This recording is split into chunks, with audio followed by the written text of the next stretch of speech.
Thank you all for coming. We have some people coming in here. 1 second. Okay. We'll begin first with on the screen here, the yellow prayer book. I'll choose motivation. Let me, second. Okay, there we go.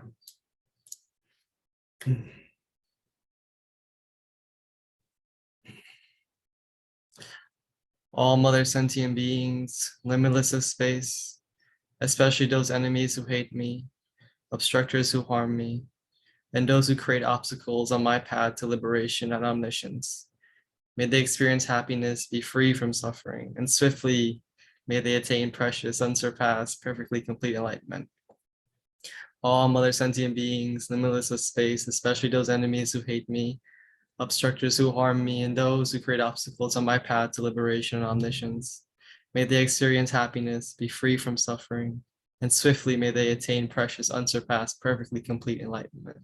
All mother sentient beings, limitless of space, especially those enemies who hate me, obstructors who harm me, those who create obstacles on my path to liberation and omniscience, may they swiftly attain precious, unsurpassed, perfectly complete enlightenment.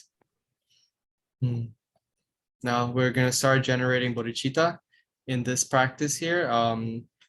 If you can, as I said, like last time, if you can start to, yes, people coming in. If you can start to visualize anything really that causes you to feel that feeling of love. If you can generate that, whether it be a god, whether it be a kitten, like I suggested, like right here, you're holding a baby kitten to your heart. Yeah, have your imaginary cat ready. Feel that. Get in tune with that feeling. And now, while we say this prayer, focus on that feeling. And as I say it, if you can, visualize that very love, that very feeling there, symbolically as a white light. Let it spread outward, outward. Okay. For that purpose, until I attain Buddhahood, I will I apply my body, speech, and mind to virtue. Until death, I will apply my body, speech, and mind to virtue. From today until this time tomorrow, I will apply my body, speech, and mind to virtue. I take refuge in the Buddhas until awakening, the essence of awakening. Likewise, I take refuge in the Dharma and the assembly of bodhisattvas. Just as the Buddhas of the past gave rise to bodhicitta and progress along the bodhisattva's path, so shall I give rise to bodhicitta for the benefit of all sentient beings and practice the stages of the bodhisattva's path. I take refuge in the Buddhas until attaining the essence of awakening. Likewise, I take refuge in the Dharma and the assembly of bodhisattvas.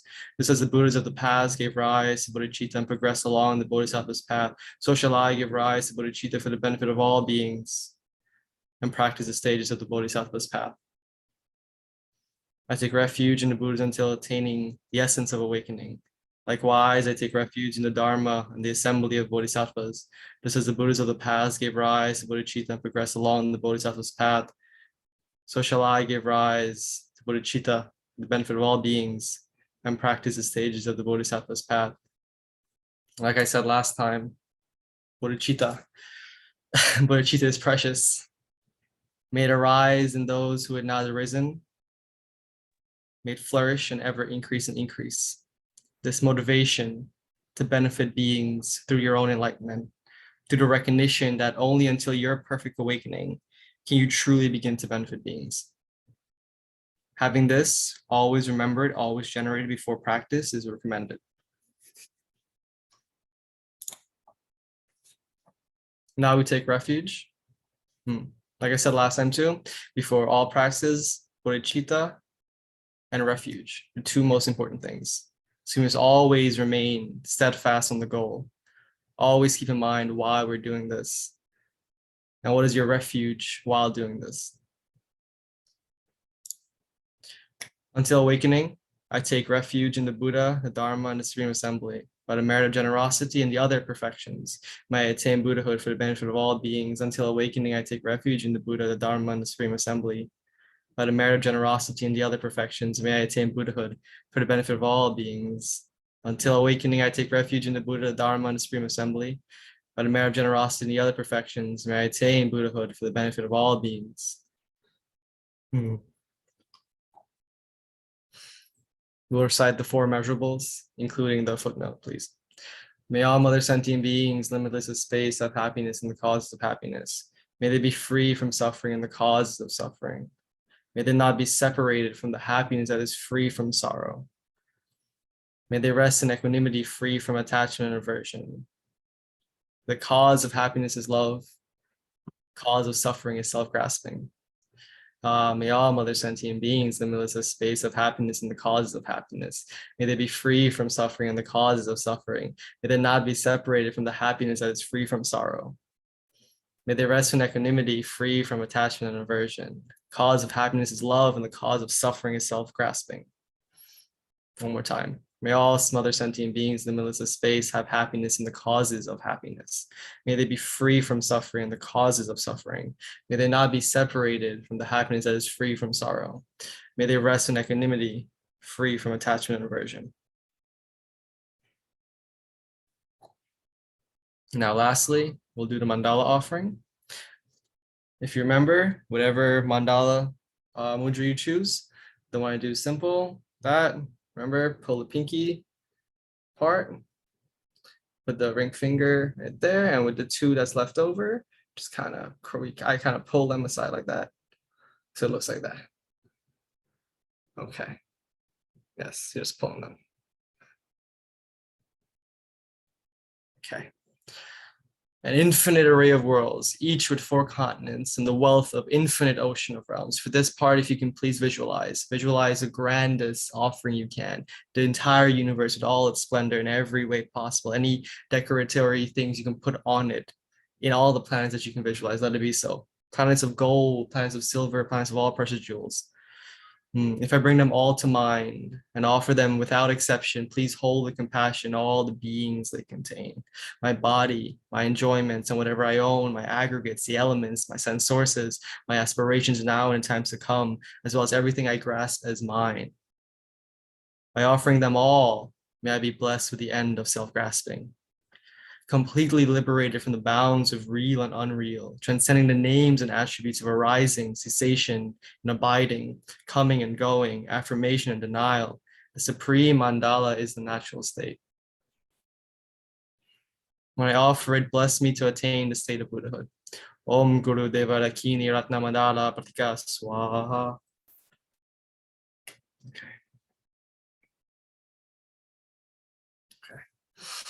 All right. Prayers are good. Good. We're gonna start going through the play of thoughts. This book was the first one I got. Ooh, 1 second, people are coming. Yes. So I went to my teacher, Dawa Rinpoche, and this was the first thing he gave me, the first ever text. And it was at first glance, it wasn't that much. I kind of sped through it in like 2 minutes because it is 2 pages. The book itself is like this big. So, but after time and after spending time with the teachings of all different sources, I still come back to just this as my main meditation manual, because I find that it contains everything that it needs to contain for you, especially in the beginning, especially as you really study line by line. That's what we're going to do here. We're going to try to get through a little by 8:30. We're going to see how far we get. Okay. Since all experiences of suffering and happiness come from our actions, the positive or negative nature of such actions depends on our motivation. It is therefore essential to master our mind.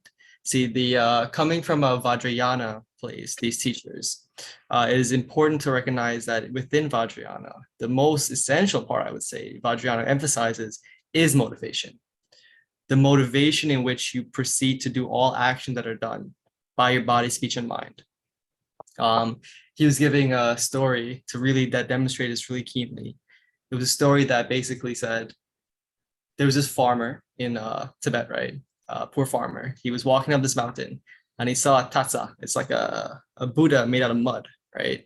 And so it was beginning to like rain, right? And so what he did was, there's this farmer.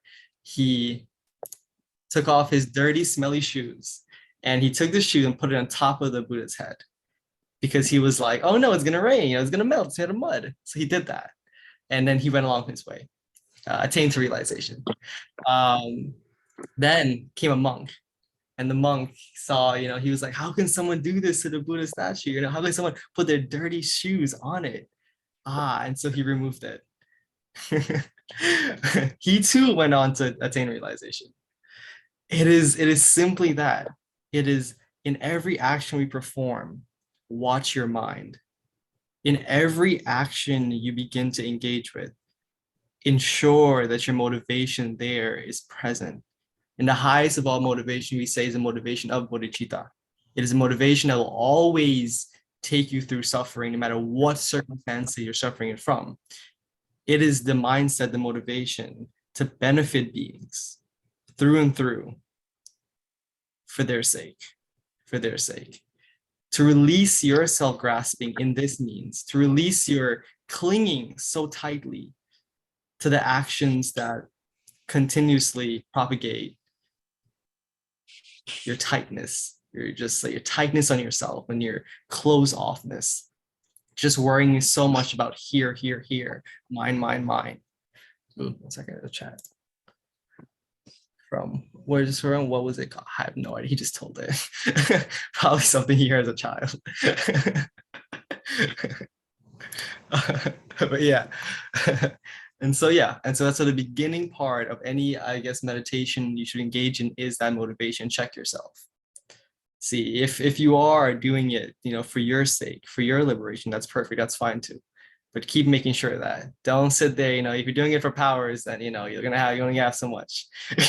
you're doing it to, I don't know, learn how to speak nice Dharma stuff. You only, it's all not gonna get much. Check your motivation. Okay. Yet the subjugation of our mind cannot be accomplished by physical force. There's no amount of beating the mind into submission, right? There's no amount of just sitting there with physical force trying to hammer yourself in there. That's what people do, right? They enter meditation when they're newer to meditation. And they're entering with this forceful attitude, the attitude of tenseness, as though they have to somehow conquer the mind in this harsh way. You have to physically do things to physically pound it in there. But no. I think Alan Watts is pretty cool with this one. He said that trying to still the mind is like looking at a river and taking an iron that you can do clothes and trying to steam the river down with the iron. It's just not gonna work. You just can't do it. You can inflame it. There's so much harm that you can do to yourself too in that process because you tense yourself up trying to calm your thoughts down. Especially those, I know I have friends with anxiety, and this is what they do, is that when the thoughts start coming and the anxiousness starts being there, they start to push against themselves, or they start to do really intense physical things just to get away from it. And I actually have a friend who she actually throws up because of this. The thoughts are so steady, so prevalent, and she tries to think her way through it, or think her all these little nets she try to get into, and it just physically upsets her. It's not good. It's not the approach isn't effective. Okay. We must control our mind so as to be able to abandon an action as soon as we recognize it as harmful. Yes, all of it right there. When the impulse arises, when the impulse to cling, when the emotions of jealousy, hatred, ignorance, anger, and so forth, when they arise, like a gun, our reaction shoots out. And we perform actions in this daze. We don't recognize it to be a daze. We kind of take it as it is and think we need to act directly based on this emotion, this force of the emotion we're feeling. When what we're saying is, take a pause, understand entirely the motivation behind this action you're about to take. But to do this, you must create a sort of spaciousness in your mind, a sort of spaciousness between you and reactivity. Because if you're going to start, if you are going to start a Buddhist tradition or a Buddhist path of some sort, obviously cause and effect is it, right? Karma is there. It's nailed into everything there. Right? There's no getting away from it. And so if you're going to start it, be very keen on what exactly is the controller of that karma there. Your motivation needs to be there. You need to understand that. There's no ifs or buts around it. Understand the consequence of what you're about to do. And if you still, while in full understanding of what you're about to do, the cause, what it's going to bring to you in your mind, if you still choose to engage in that action,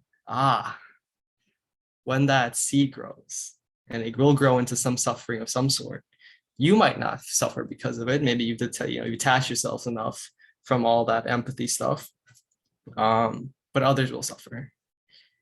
Others will suffer. We must realize that the harm we do to others is in fact done to ourselves, even if that does not seem to be in the case in the short term. I guess at this point, if you are starting a Dharma of some sort, you must have recognized by now that you don't want to suffer, right? I at least hope that much, that you kind of got at least a bit tired of your suffering or the suffering of others, just a little bit, that you have some motivation to get out. And that's why I started. No big particular reason, just wanted to get out of it all. Okay. When a thought arises, it brings with it another, and then another, an endless sequence. We must break the chain of thoughts by letting them dissolve by themselves. It is this chain which has deceived us from beginningless time. And if we do not break it, it will continue to deceive us in the future. See, here it's a lot here. There's a lot of it right here. When a thought arises in mind, our first instinct, or not even instinct, I assume it's the habit that has arisen, is to first, what you do, we call it the ignorance that arises with perception. What happens is that with the perception arises and the thought arises, immediately it seems that there is a sort of otherness created between the mind, the perceiver, the thinker, the feeler, and that which is there, the object of it all.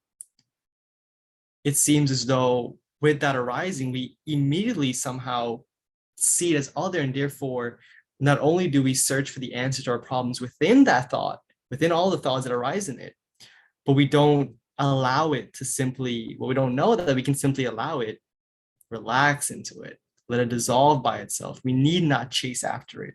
We need not engage with it. But by habit, by our own misconception, our misknowing, when a thought arises, because of, I guess, whatever your attachment and aversion is, you like the thought, you don't like the thought, regardless, if you like it, you propagate it. You go into all the narratives it creates. If you don't like it, you push it away with more thoughts. You just create more narratives about why you don't like it. And on this push and pull goes, propagating the endless habit of otherness. Okay. The mind is the base from which thoughts arise. The very mind. It is impossible to stop them. Don't try to stop them. Don't try to forcibly go there and sit there and think, I will never have thoughts again. No, it will not work. Don't wait. That'll be the aim. No, I would say no. We must remain at ease, the body quite relaxed, silent, paying attention not to follow thoughts, whether good or bad. In that state of ease, the mind keeps watch over mind. Okay, we'll stop here, and I'll give a little bit of instructions on the meditation that you can do if you wish to do, and at 8:30 we'll begin that. So if you have an object that you can grab right now, could be any object that's about this big, a pebble, bottle cap, anything, just you won't obsess about too much. Do it, just grab it. And so here we're going to be very, very, it's easy meditation. It's not too hard. Sit in the posture of you choosing, relax. If you need to sit in a Maitreya position in which your thighs are perpendicular to the floor, if you're sitting on a chair, you're just like this, and your hands are on your lap, feet on the ground, whatever you choose. If you want to choose half lotus, full lotus, up to you. But as long as you are alert, spine straight, okay. Now, with the body in that easeful position now, if you take a couple of breaths to begin with, to relax the body, go for it. Here, if you so have meditated for a while and you can simply relax into stillness without being caught into thoughts, without an object to anchor you, okay, that's okay. Do so. Just relax and relax back into ease. The object is there as your anchor, it is your support for now. Grab the object, and if you don't have a physical object, that's okay. You can use your breath for now. But moving forward, preferably we can grab a pebble about this big, not too big, not too fancy. You'll sit, you'll rest your attention on the object. At ease, let your body and mind be at ease.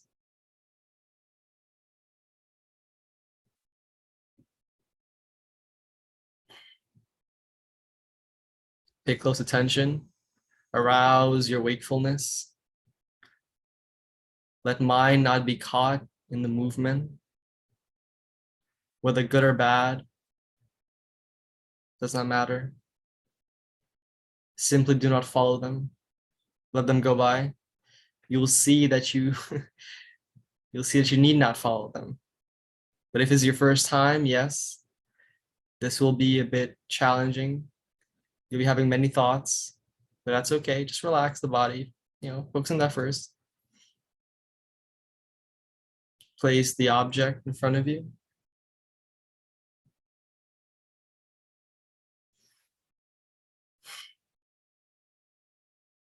In this state of ease, in which you are not following the movement, your mind keeps watch over mind.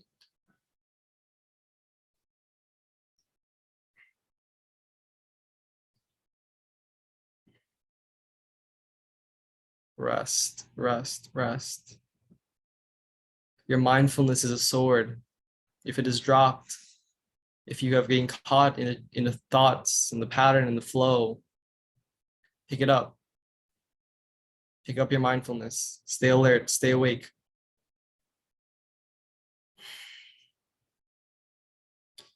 We are so habitually attuned to just with the flow of narrative in mind, over and over, the flow goes and goes. And only when the flow gets suffering-y, a little bit hard, do we notice and want to get out.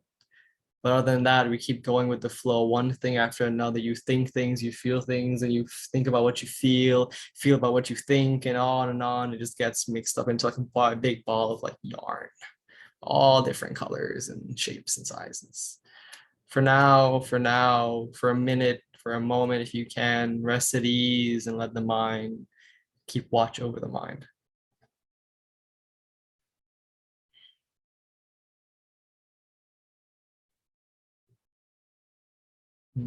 Naturally, if we simply allow the mind to remain without our attention following, either good or bad, what arises, it will settle itself.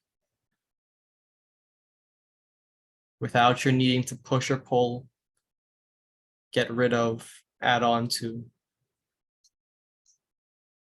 naturally the mind will settle and the thoughts will settle.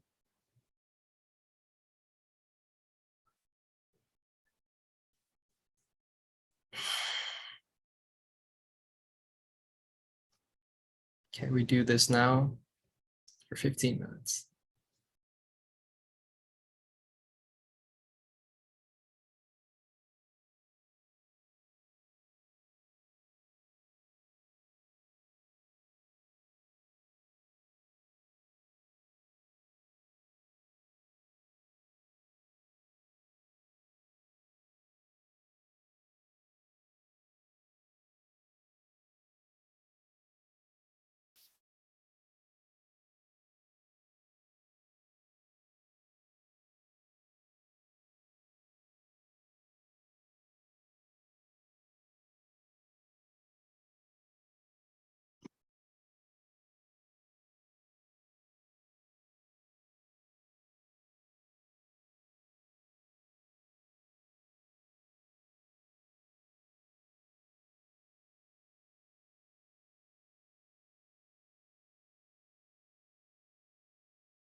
slowly, however you choose to come out, slowly. Friends, whatever petty grievances and disagreements you're having with loved ones and family, for a moment, the practice that you should engage in is just for a moment. Allow your mind to rest, and then simply to attend to maybe what they're going through. You do not know, and oftentimes we do not know what the other person's going through. We are so in the need to be right, so in the need to make sure our point is made, that we take no moments to ask if their circumstances, the causes and conditions that arose for their afflictive behavior and your afflictive behavior.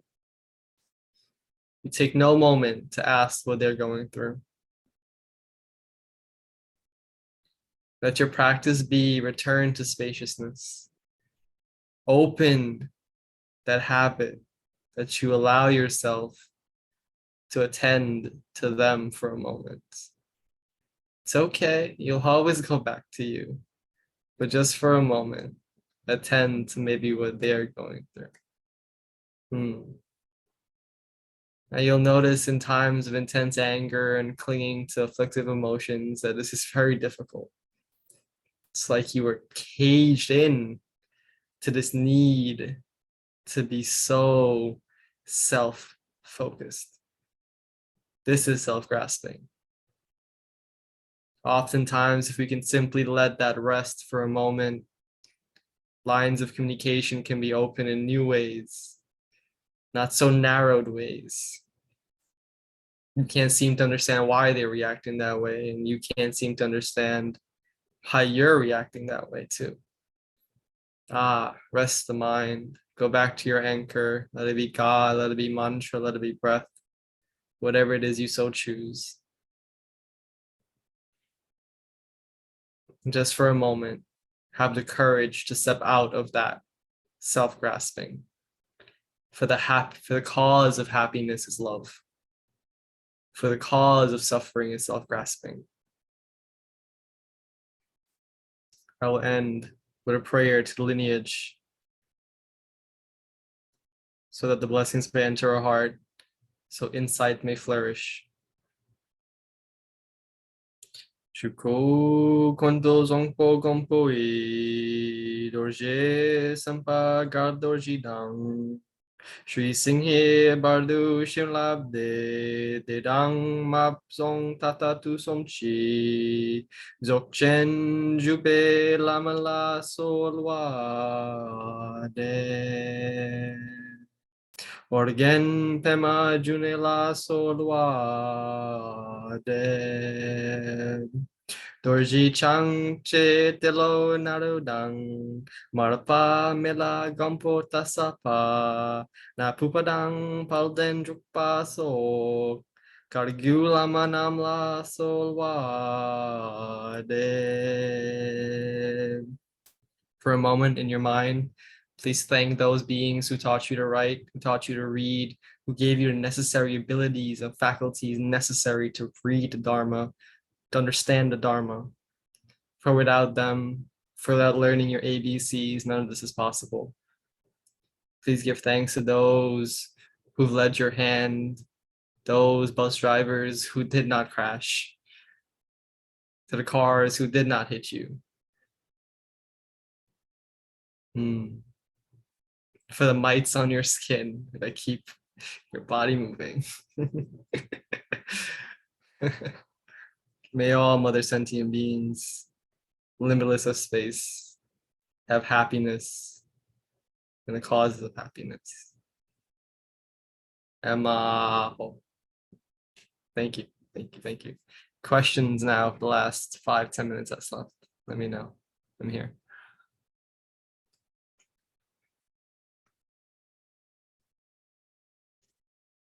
Yeah, what's up? Maho! Om Tat Sat. Marvelous, brother. Marvelous. Thank you. Splendid transmission. Thank you. Thank you. I just want to say thank you so much for bequeathing what a beautiful Dharma was. Thank you. Thank you for letting me do this. Without you guys, none of this is possible. Wow. Community, man. Yes. Sangha. My gratitude to the assembly of Buddhas, past, present, and future, and this wonderful Sangha. We take refuge in the Buddha, Yes. the Sangha. Buddha said Sangha is most important. He is right. He is right. Here, mirror reflections. I do have a question, brother. Yeah. Great question. So there's a tension I'm feeling between two instructions. The first is that spontaneous, easeful, relaxed approach. Then the second is the rigor of alertness. The metaphor of the sword, which I like very much. So fierceness of the lion cub versus softness of the lamb. Okay. The analogy that helped, I felt that too. The analogy that helped me understand this was given to my teacher. It was like in the safari, after the lion has eaten and he's resting. He's still in the safari. He's resting, but he must stay alert. He must still be on guard, even though he is rested. He's eaten, his belly is full. Just so when we are there, the alertness must also be in a relaxed manner. You have the confidence. You need not stress the alertness that is the alertness of anxiety. It is the alertness that comes from relaxation and confidence in your meditation. To meditate there confidently, to know, sit as you are, broad shoulders. Yeah,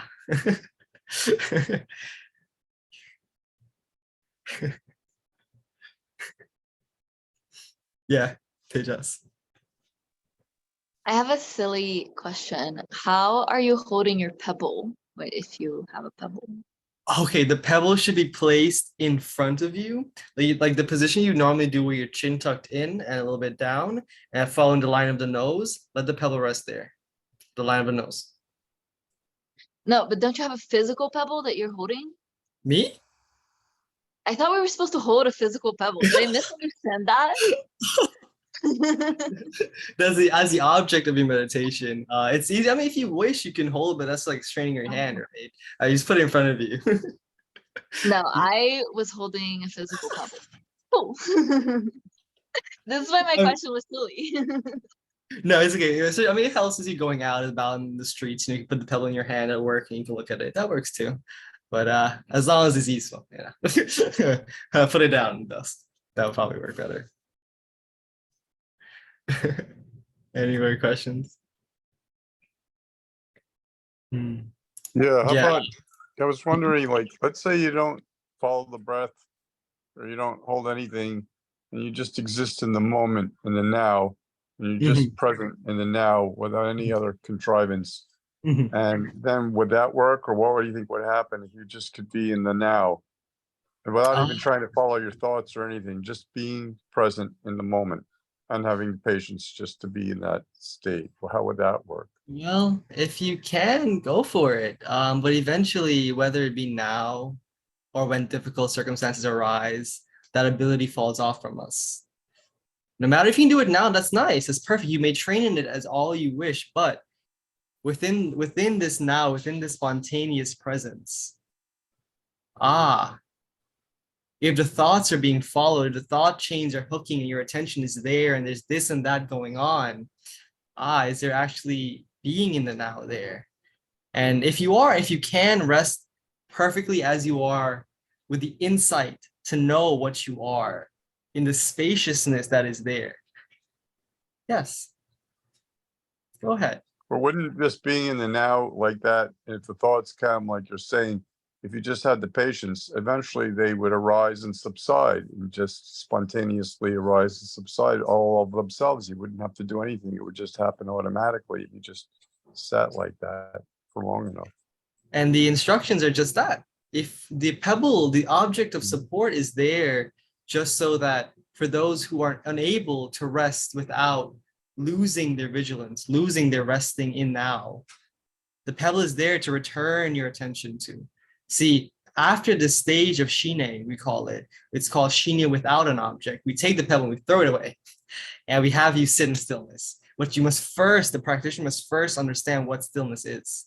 They must first come to know that directly what stillness is. Without that necessary experience of stillness, they will not know what to go back to, where home is. They'll just See, if I tell, to just be in the now, I can say this is Dzogchen right here. Breathe in, awareness, being aware of awareness. Breathe out, spontaneous presence. See that, if that instruction works, if you can be aware, spontaneous presence, sure. But many beings will not be able to do that right away. If you can, amazing. So you need support for that. For those who cannot, yes. Yeah.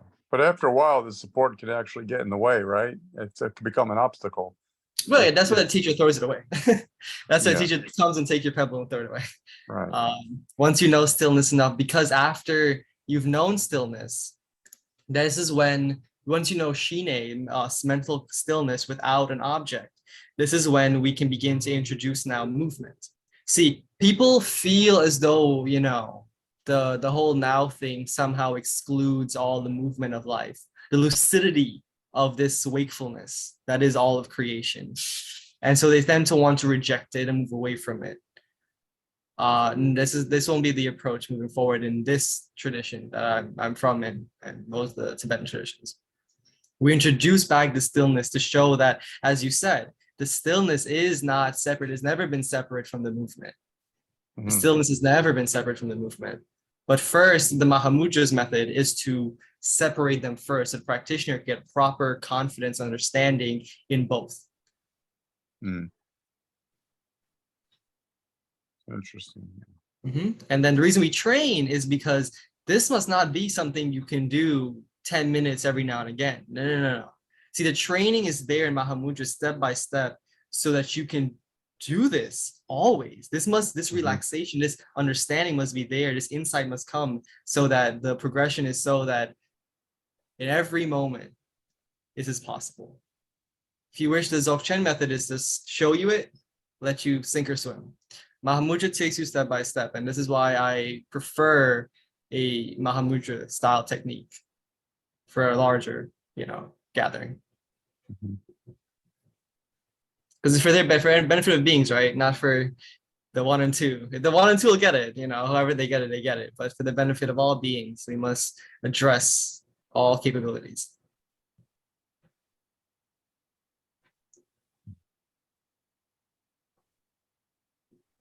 Thank you.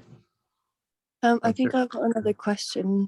Mhm. That's okay. I'm not really sure how to phrase it exactly, so I'm going to try that. So I think my pebble, in a way, was the sound of a buzz. My charge was broken, and it was kind of like I was kind of using it as a gong. And there were a lot of thoughts I got to observe. But so some of them, I was also observing how my body was reacting to them, and for some of them, they were more emotional than others, obviously. And then some things came up that I was like, oh, this is like expressing itself very, more strongly in my body. And then the gong would come, and that would definitely help me let it go. But for some of them, it lingered. And I just wonder if the lingering, whether you are processing something in your body sometimes when those things arise, and, how long do you let them linger, or do you always do this letting go? Okay. So yes, this letting go is a habit we develop. And so here, be very careful. When you say observing what's happening, be very careful not to arise narrative about this. This will not be the instructions. Here, whatever arises, let it be, let it be. If narrative arises without your choosing, let that be too. Whether good or bad narrative, whether what's happening in the body and not happening in the body. In this, we practice the habit of just letting go, returning there. See, the habit is to engage deeply and analyze, and as the instruction said, when one thought come, many come with it. That's what we call nam tok. It's the nam comes up, you're like, oh, something happened in my body, and then on and on and on and on it goes. See, now what we're saying is go back to that initial, relax in that initial, where when it comes up, it's there, because that cognizance is always there. So it's there, but you need not hook it any longer. And this is why the object is important, because the object allows you to have an anchor there so that you have something there that you simply do not hook. So you will not hook to. You have that urge to hook. Mm. Mm. Yeah, thanks But for saying after a that. I had to while, hear that.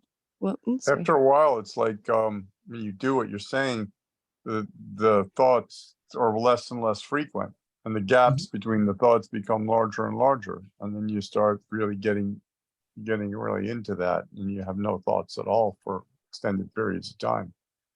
It's very Sure. relaxing. Yeah. Yeah. That's true. But Definitely. yeah. Sometimes it's like that though. Sometimes it's more, sometimes like there's, yeah, as you said, there's the narrative that you don't make that arises.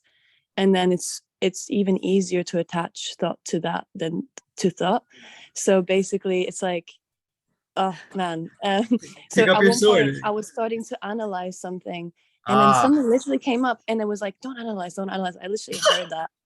And I was like, See, oh yeah. And it was like, don't analyze, justice. And that then the narrative moved on to something else. It skipped. It was very non-linear.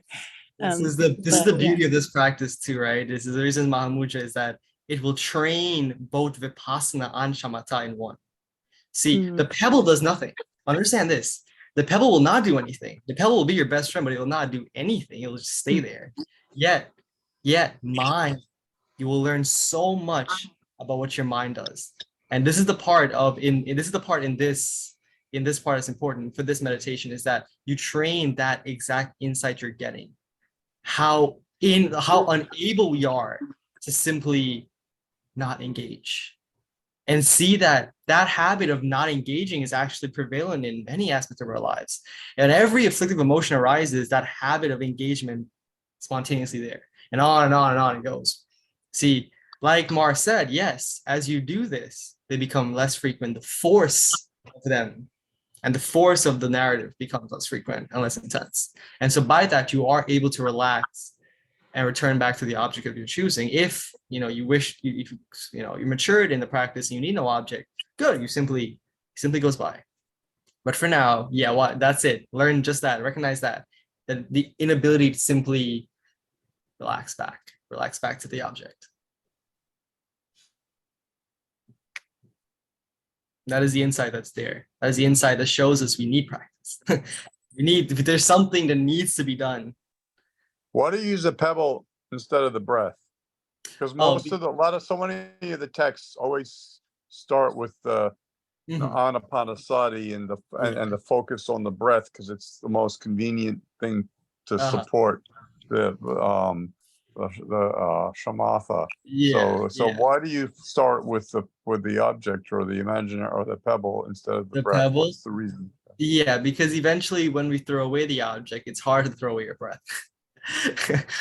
See, your breath, if you can become in the habit of resting on the breath, eventually when you rest with shamatha or shinya without an object, it might be difficult for the practitioner.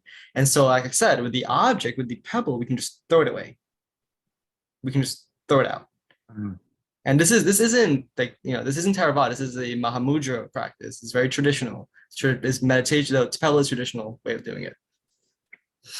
But yes, it's just that it's easier very convenient. Just throw it out. Is it possible, or has it been done with sound? And is that sort of also what certain gong meditations do, but like at longer intervals? I won't be for this particular style of meditation. I would assume any object of the senses might be used if consistent enough. It could lead to that. I know, like, for example, mantra might try, mantra meditations might do this. If you can reverberate over and over, let it rest there, let everything else come and go. But yeah, for now, though, the pebble is pretty sturdy. The gong, if you have to hitting it. What would you say that the major distinction is between the Mahamudra and Dzogchen? What's the difference essentially between those two? Because I know there are a lot of similarities in them. They're pretty much the same thing. But the difference is in the two things I can say. Dzogchen, in the initiation and the four empowerments, you're shown directly the nature of mind, and from the nature of mind, you must gain confidence in that resting. And this is entirety in various stages how you go do this. At first you will. Most you will after the initial experience of Tawa, of Buddha nature, it'll be shiny. If you know, like karma and such, it'll be shiny. And you were gonna afterwards try to cling to it as though there's something called nature of mind, something called Buddha nature. And so you'll always try to like project, you'll be here and you'll project for this idea and you will meditate upon it. See, it's achieving the same thing. You're gonna train your mind regardless. But with Mahamudra, we say, okay, let's start from the beginning, step by step. We'll show you stillness, separate the stillness from the movement. What Dzogchen puts you on that, after you separate the stillness from the movement, you bring it back. And we show by insight, by your direct understanding, that they have never been separate. You've never needed to engage with them. They've never been made of anything but that very stillness. The movement is that stillness, the dancing movement, the dancing stillness, sorry. It's called the yoga of dancing stillness in Mahamudra. Dzogchen takes you right there. Dzogchen kind of jumps over the shine, about an object, and so forth. Dzogchen takes you right to the part where we say the movement and Buddha nature never been separate. Naked awareness, free of elaboration, and the movement in which occurs has never been separate. But obviously, depending on the practitioner and capability, usually it doesn't get it right away. It takes like a lot of effort in the beginning, a lot of effort.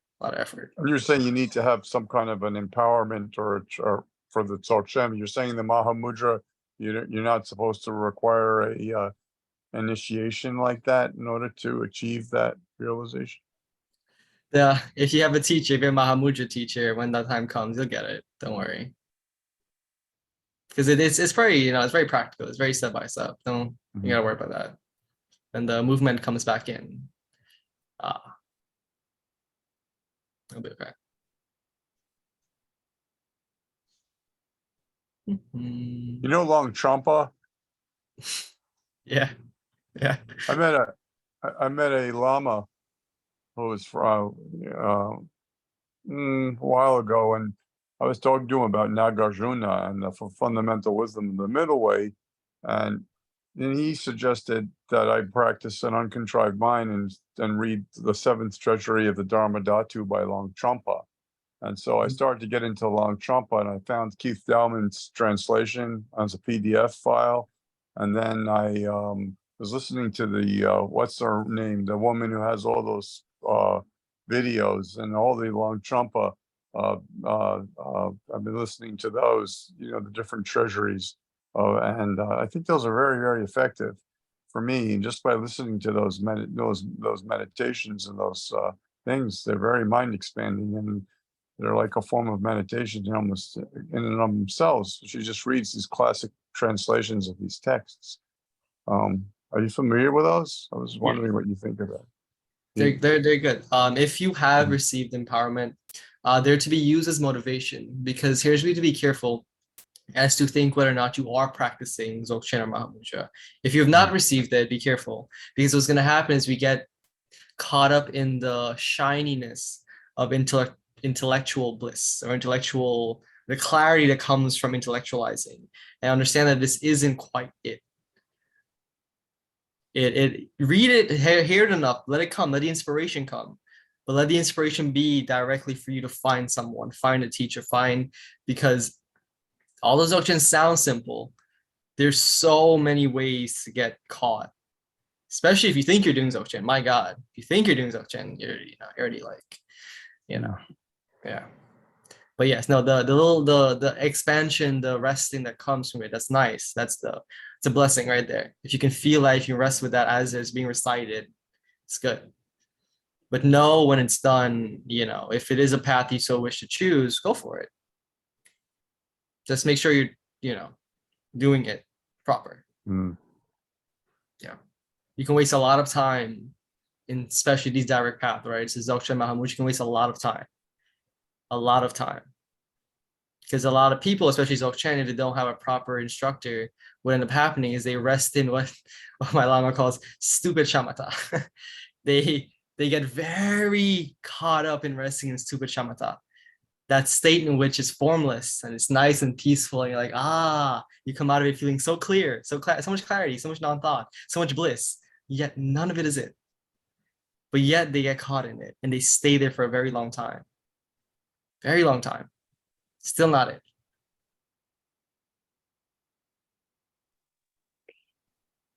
Can I ask a question about discipline in that regard? Because I think I lack a lot of it, to be honest. But then I also have a very spontaneous, too free flowing approach to probably everything. And sometimes it goes in my way where, you know, I find myself in meditations like this. But you know, I struggle with consistency, but then I'll find a meditation somewhere else, and then somewhere else, and I take little bits from Sufi poems, from Alan Watts, from you, from you know, a homeless man on the street, you know, but I don't have the sort of like one text, one word, you know, all of these, they're still very strange, not strange, but foreign, you know, the puja, the word puja, even I'm like, you know, things like that, like that's, you know, the words of it are so very, very novel to a lot of people, especially not from those kind of cultures, especially. It's you don't hear those words. Yeah, but the feelings of it I've experienced through different categories and events. But then, right, is that okay then? Like, is that like a valid way of doing it? It sounds like, you know, you're an aspirant. You're getting started and you're feeling it. You're engaging in any way you can grab hold of Dharma. You are engaging in it. You have that motivation there. See, discipline will come, I say, when for me, discipline came when I found one thing. When I said, this is it. Because the Dzogchen method, my choice of Dzogchen was not out of like, oh, it's so amazing. No, it was simply that it resonated. And the instructions were so simple. The instructions are very simple. You must resolve that this is what you will be practicing. Resolve with body, spirit, and mind that this is the one that you know that will take you to the end. And that's what I did. And that's why I chose Dzogchen. So my advice is, yes, sample as much as you like.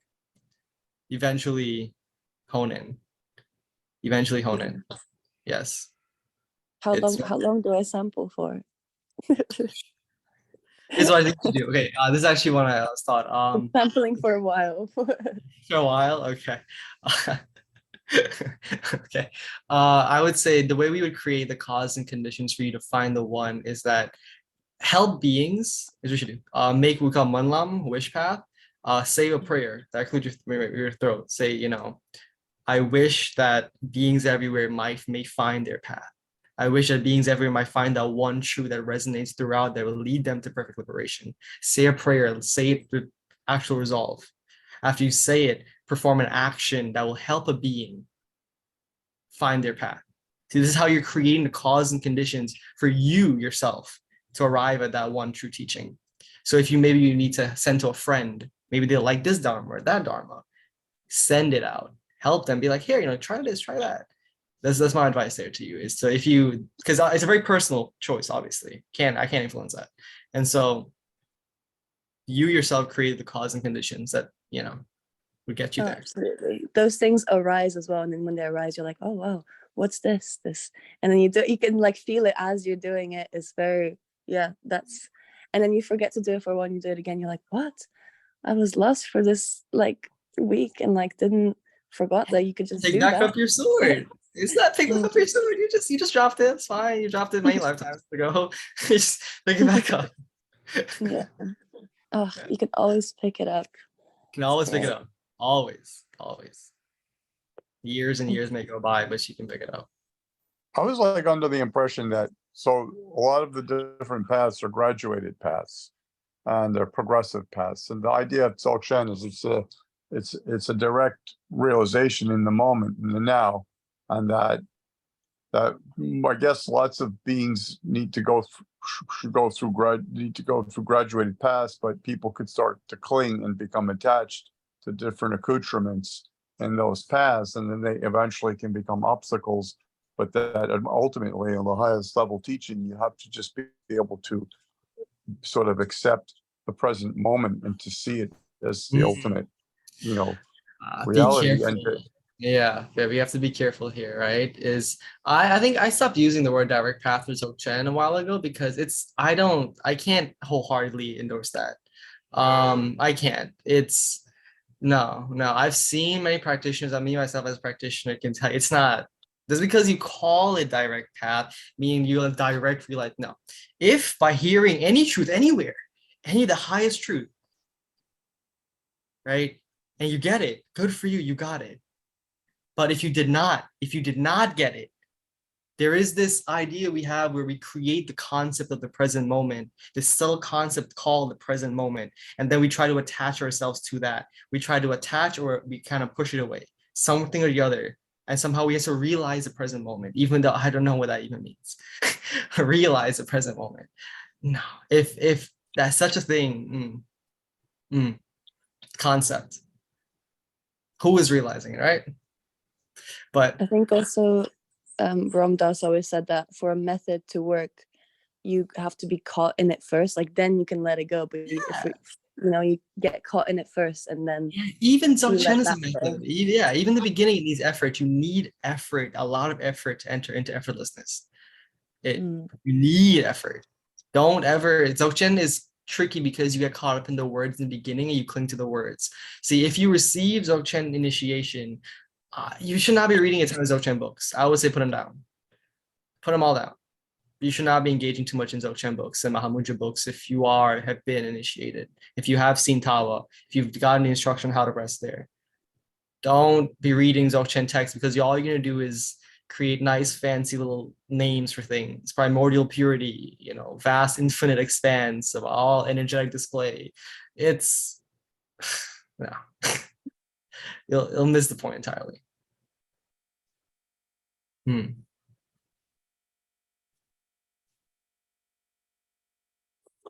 That's great. I've never heard someone say that out loud.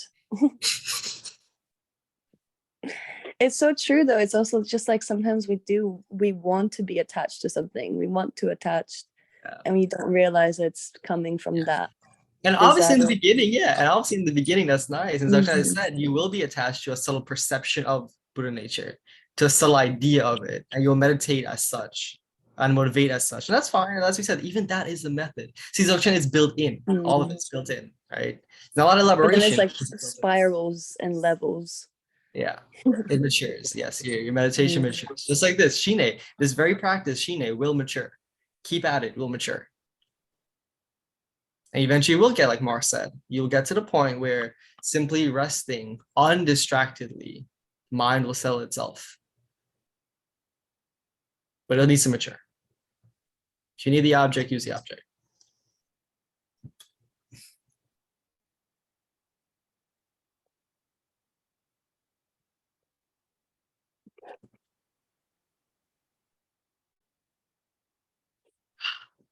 Do you have a question in the chat? Let's pop in. Oh, yeah.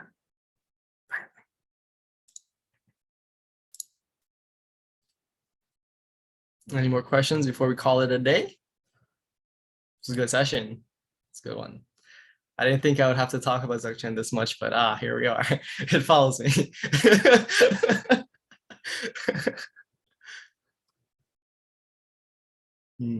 Okay.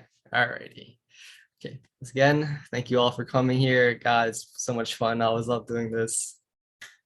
Infinite blessings on you all for even beginning to take this step. It means a ton. Thank you all for coming. Appreciate you. The recording will be, we'll put up. All right, take care. How do I stop this? All right, there we go.